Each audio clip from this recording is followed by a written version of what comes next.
have to confess something to you today that is hard for me. For years I locked my shoes away, because I thought he wanted to destroy them.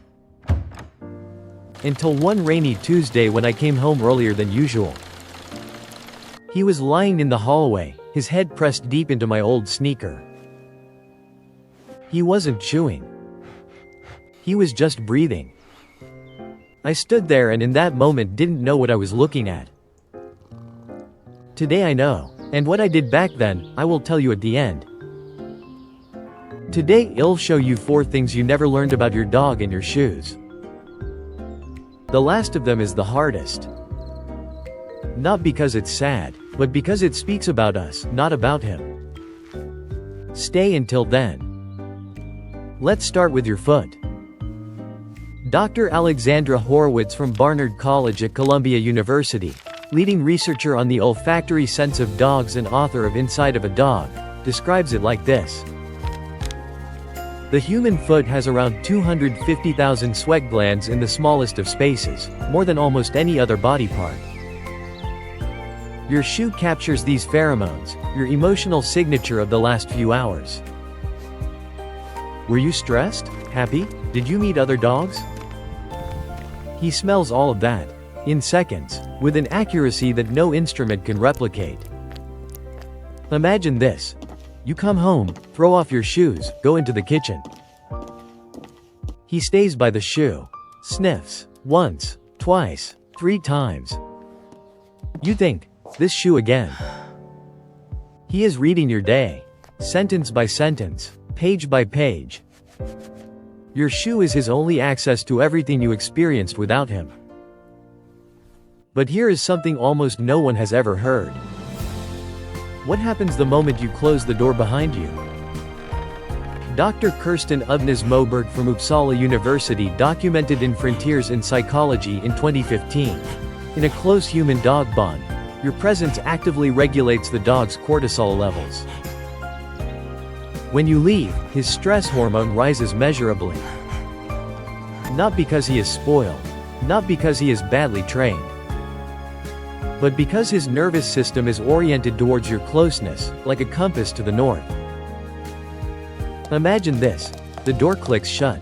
The apartment goes silent. Your scent still hangs in the air, but it fades with every minute.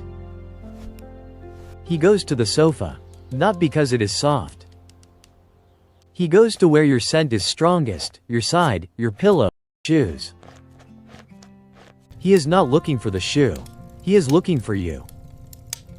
And the shoe is the only thing left of you.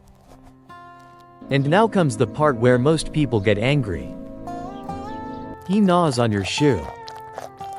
You come home, see the marks of his teeth, and immediately think, he knows exactly what he is doing.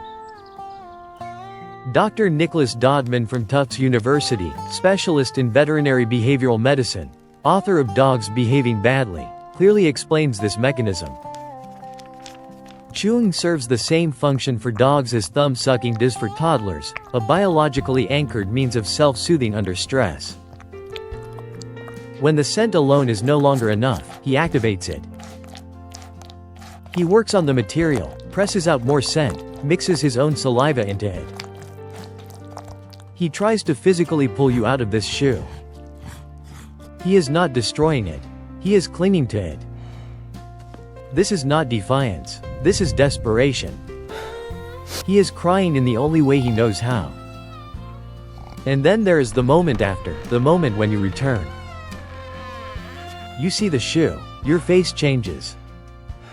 He sees your face. And immediately, ears flat, head lowered, body small. You think, he knows exactly what he did. He has a guilty conscience.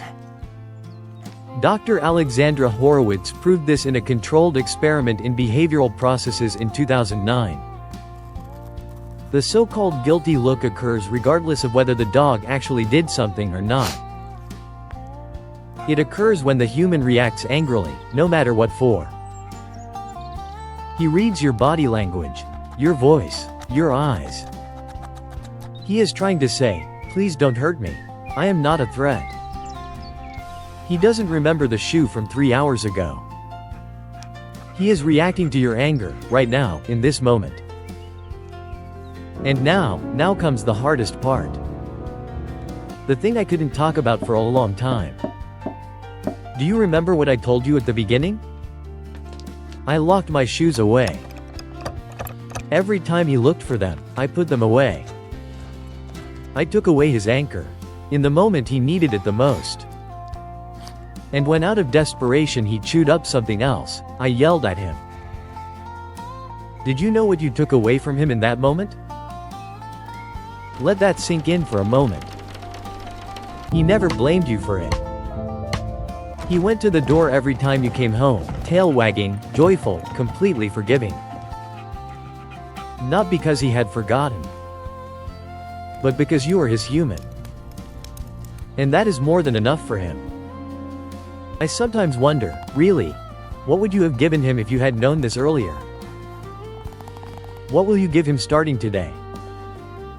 Tell us in the comments. I read every single one.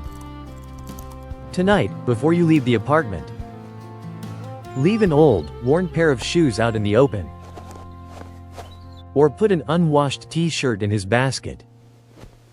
Not because you want to spoil him, but because now you know what he is really looking for in this silence.